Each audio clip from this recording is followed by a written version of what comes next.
नमस्कार विद्यार्थी मित्रांनो, मी प्राध्यापक गणेश कोळेकर.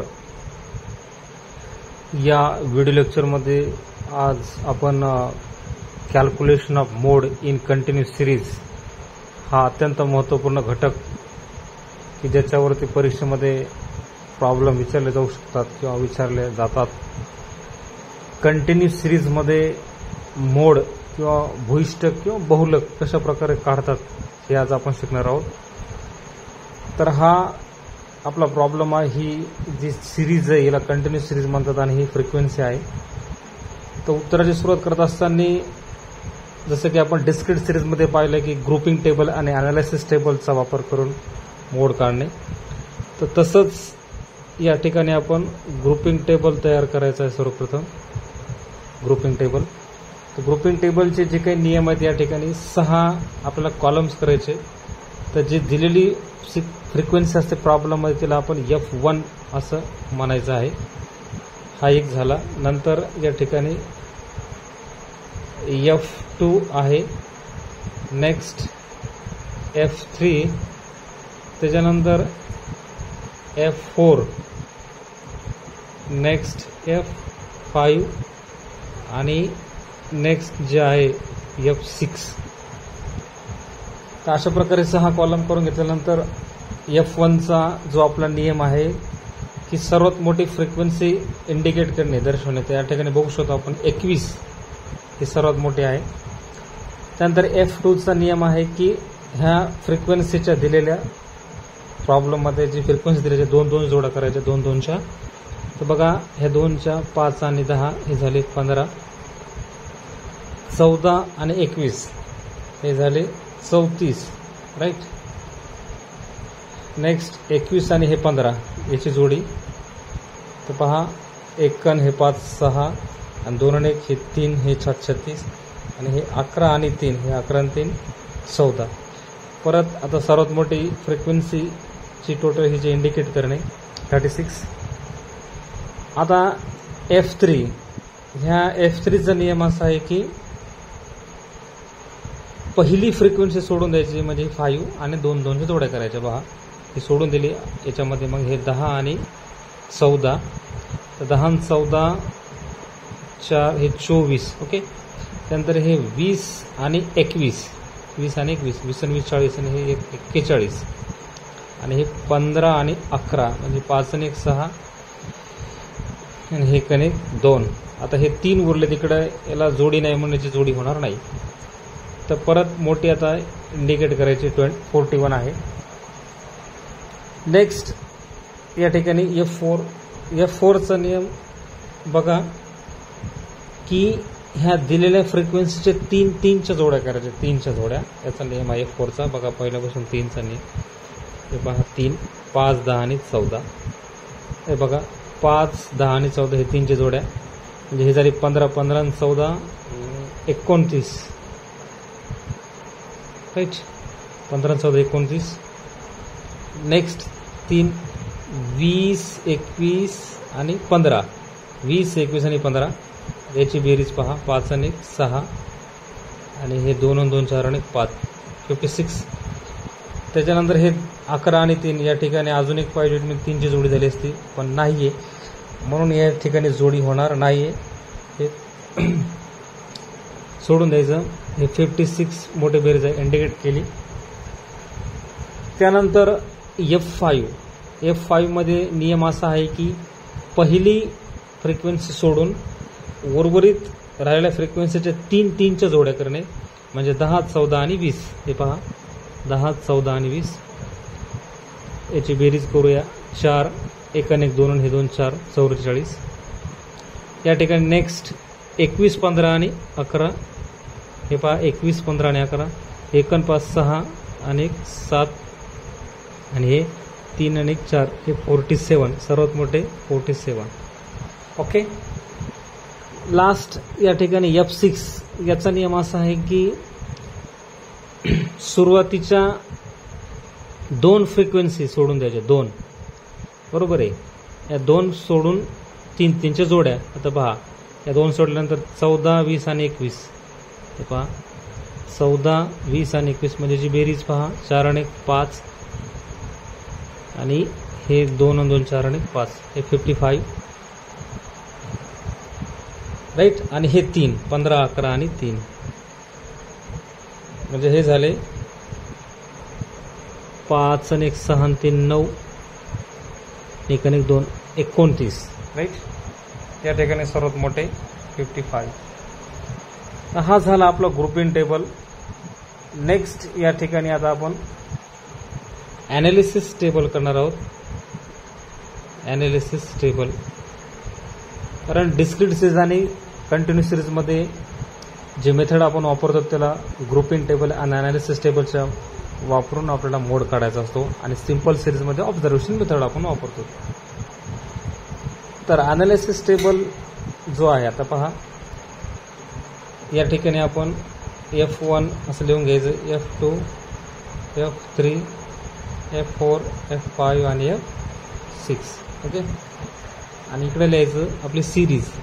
हे पहा 10 ते 20, 20 ते 30, 30 ते 40, 40 ते 50, 50 ते 60, 60 ते 70, 70 to 80 आणि 80 to 90. ओके. आता एक एक F1 मध्ये या. F1 मध्ये आपली सर्वात मोठी बेरीज 21 आहे, तर ती 50 ते 60 ह्या ग्रुपची आहे ती. ओके. 50 ते 60 मध्ये यायचं. हे 50 to 60 याला एक मार्क द्यायचा. त्याच्यानंतर F2 मध्ये यायचं. F2 मध्ये सर्वात मोठी बेरीज आपली 36 आहे, तर ती कशाची आहे 21 आणि 15ची आहे, म्हणजे 50 60 आणि 60 70 याला एक एक मार्क द्यायचा. हे पहा 50 60 आणि 60 70 या ठिकाणी डॅश. F3 मध्ये या. हे F3 सर्वात मोठी बेरीज आपली 41 आहे. ओके. तर ही बेरीज याची आहे 20 आणि 21ची, बरोबर आहे, कारण या ठिकाणी एक सोडून 2 2चे जोडे केले आपण, ह्या 2 ह्या 2, हे नाही म्हणजे ही आहे 20 आणि 21 म्हणजे हे 40 50 आणि 50 60 याला एक एक मार्क द्यायचा. हे पहा 40 50 आणि 50 60 या ठिकाणी डॅश, या ठिकाणी डॅश. नेक्स्ट F4 मध्ये यायचं. F4 हे F4 आहे. या ठिकाणी 56 ही मोठी बेरीज आहे आपली, तर ह्याचा नियम 3 3च्या जोड्या आहेत, बरोबर आहे. ह्या 3 ह्या 3 म्हणजे हे 56 ही जी टोटल आहे या 3 हिच्या आहे 20 21 आणि 15, म्हणजेच 40 50 50 60 आणि 60 70 ह्या तिन्हीला एक एक मार्क द्यायचा. हे पहा F4 हे 40 50 50 60 आणि 60 70. ओके. नेक्स्ट F5 मध्ये यायचं. F5 मध्ये जर बघितलं तर आपण 47 ही सर्वात मोठी बेरीज आहे. तर ही कशाची बेरीज आहे, तर याचा नियम असा आहे की 1 सोडून 3च्या जोड्या, बरोबर आहे. 1 सोडून 1 2 3 ही 44 आहे, म्हणजे 21 15 आणि 11 ही तिन्हीची टोटल ही 47 आहे, म्हणजे 50 60 60 70 70 80 ह्या तिन्हीला एक एक मार्क द्यायचा. पहा F5 50 60 60 70 आणि 70 80 हे डॅश, हे डॅश, हे डॅश, हे डॅश, हे डॅश. राईट. नेक्स्ट आता पहा F6 आहे शेवटी. तर F6 हे आहे आपले 55, बरोबर आहे. तर याचा नियम आहे 2 सोडून 3 3चे जोड्या आहेत, बरोबर आहे. 2 सोडले म्हणजे 1 2 आणि 3, 1 2 आणि 3. 55 बेरीज म्हणजे 14 20 आणि 21ची ही टोटल आहे. तर इथून पहा 30 40 40 50 आणि 50 60 या तिन्हीला एक एक मार्क द्यायचा. हे पहा 30 40 हे 40 50 आणि 50 60 ह्या डॅश डॅश. इथे काही नाही, इथे काही नाही, इथे नाही, इथे नाही. ओके. तर ह्या अशा प्रकारे आपला ॲनालिसिस टेबल झालेला आहे अतिशय सोप्या पद्धतीने. तर बघा आता टोटल करून घ्यायची या ठिकाणी. तर कोणत्या ग्रुपची टोटल जास्ती आहे, साहजिकच 50 ते 60 किती आहे 6, हे 3 हे 3, म्हणजे हा आपला मोड ग्रुप आला, बरोबर आहे. तर आपण या ठिकाणी लिहायचं मोड ग्रुप 50 ते 60, बरोबर आहे. कारण याची व्हॅल्यू याची जी टोटल आहे ही जास्त आलेली आहे. या ठिकाणी आपण बघू शकतो की सर्वात मोठी फ्रिक्वेन्सीची जी टोटल होती ह्या 50 ते 60चीच होती. कारण आपली जी व्याख्या सांगते की मोड म्हणजे काय, की सर्वाधिक वेळा आपले अस्तित्व दर्शविणाऱ्या पदास मोड असं म्हणतात. तर आपण बघतो की 50 ते 60 हा ग्रुप सर्वाधिक वेळा म्हणजे 21 वेळा आहे. तर साहजिकच हे आपलं मोड ग्रुप आहे. तर इथंच आपलं संपलेलं नाहीये. तर ही कंटिन्युअस सिरीज असल्या कारणाने ग्रुपिंग टेबल अनालिसिस टेबलचा वापर करून आपण मोड ग्रुप शोधलेला आहे. आता या ठिकाणी नंतर परत आपण आता दुसरा एक फॉर्म्युला वापरून मोड आपल्याला काढायचा आहे. तर तो फॉर्म्युला आपण लिहूता आता मोड किंवा झेड. ओके, मोडला झेड म्हणतात. Z is equal to L1 plus F1 minus F0 okay upon twice F1 minus F0 minus F2 okay into L2 minus L1. हा एक नवीन फॉर्म्युला म्हणजे याच्यात ॲडिशनरी हा वापरावा लागतो कारण ही कंटिन्युअस सिरीज आहे. तर हा फॉर्म्युला वापरून आपण मोड काढणार आहोत. पहा, तर काही नाही, खूप सोपं आहे. हा आपली ग्रुप आला मोड ग्रुप 50 ते 60. तर ह्या 50ला म्हणायचं L1 ओके, या 60ला म्हणायचं L2. आता पहा L1 L2 आलं लक्षात आपल्या.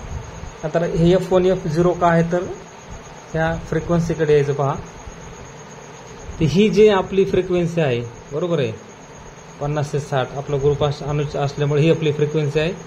हिला म्हणायचं F1 राईट. आणि याच्या वरची जी आहे हिला म्हणायचं F0 आणि याच्या खालची जी आहे हिला म्हणायचं F2 राईट. तर ह्या ठिकाणी लिहून घ्यायचं आपण. तर आपली F1 आहे 21, F0 आहे 20 आणि F2 आहे 15. समजण्यासाठी खूप सोपं आहे, काही नाही. आता ह्या सगळ्या व्हॅल्यूज ह्या फॉर्म्युल्यात मांडायच्या. तर बघा L1 आपले 50 आहेत राईट. त्यानंतर प्लस F1 आपला हा 21 आहे मायनस F0 20 आहे. आता टॉईस आपण म्हणजे 2 गुणिले F1 21 मायनस F0 20 आणि मायनस F2 हे 15 आहेत बरोबर ह्या पाहिजे. आणि या ठिकाणी गुणाकारात L2 मायनस L1 म्हणजे 60 मायनस 50. ठीक आहे. नेक्स्ट तर पुढे पहा, हे 50 ॲज इट इज प्लस हे 21 मधून 20 गेले. या ठिकाणी 1 राहिला बरोबर आहे. या ठिकाणी हे 50 मधून 60 गेले 10 राहिले. खाली 21 दोने 42 एक गुणाकार बरोबर आहे. आता हे वजा वजा अधिक होणार पण चिन्ह वजाच राहणार बरोबर, कारण मोठी संख्या 20 आहे. 20 पुढे चिन्ह कोणतंही वजाच आहे म्हणून हे वजाच. पण याच्यात वजा वजा प्लस बरोबर आहे. वजा वजा अधिक म्हणजे 20 आणि 15 झाले 35 राईट. 20 आणि 15 35 वजा 35. परत आता हे सोडवायचं. 50ला 50 इज इक्वल टू हे पहा 10 1 10 बरोबर. याचा आता समजा गुणाकार केला आपण 1 गुणिले 10. खाली 42 मधून 35 गेले. तर बघा बघा 1 गुणिले 10 10 आले. 50ला 50 जसं तसे 50 प्लस हे 1 गुणिले 10 हे गुणाकार केला 10 आला. 42 मधून 35 गेले 7 राहिले. ठीक आहे. आता याचा भागाकार करून घ्यायचा. 50 जशा तसे प्लस 10 भागिले 7 म्हणजे 1.4 असं काहीतरी समथिंग येईल 1.4 बरोबर आहे. याचं ॲडिशन जर केलं तुम्ही तर 51.4. तर हे आपला आला मोड. हे झाला मोड बरोबर आहे. तर अतिशय अचूक पद्धतीने कुठेही आपली एखादी व्हॅल्यू चुकता कामा नाही. नसता मग बाकीचे जे आपण जे आन्सर काढू त्या ठिकाणी हे सगळं चुकू शकते. त्याच्यामुळे गांभीर्यपूर्वक कॅल्क्युलेटरचा वापर करून सगळं व्यवस्थित आपल्याला हे अचूक पद्धतीने कॅल्क्युलेट करायचं आहे. मोड कंटिन्यू सिरीजमध्ये आपण शिकलो ग्रुपिंग टेबल आणि अनालिसिस टेबल, बरोबर. याचे सगळे नियम आपण यूट्यूबचा जो व्हिडिओ स्किप करत व्यवस्थित नियम समजून घ्या, प्रॅक्टिस करत राहा. फक्त याच्यामध्ये एक ॲडिशनल असं आहे की ह्या ठिकाणी कंटिन्यू सिरीज असल्याच्या अनुषंगाने आपला हा एक फॉर्म्युला वापरून हे आपल्याला अशा प्रकारे मोडची व्हॅल्यू काढावी लागत असते. अतिशय सोपा आहे फॉर्म्युला हा. सगळं टेक्निकली हे सगळं व्यवस्थित बघून घ्या, समजून घ्या. थँक्यू.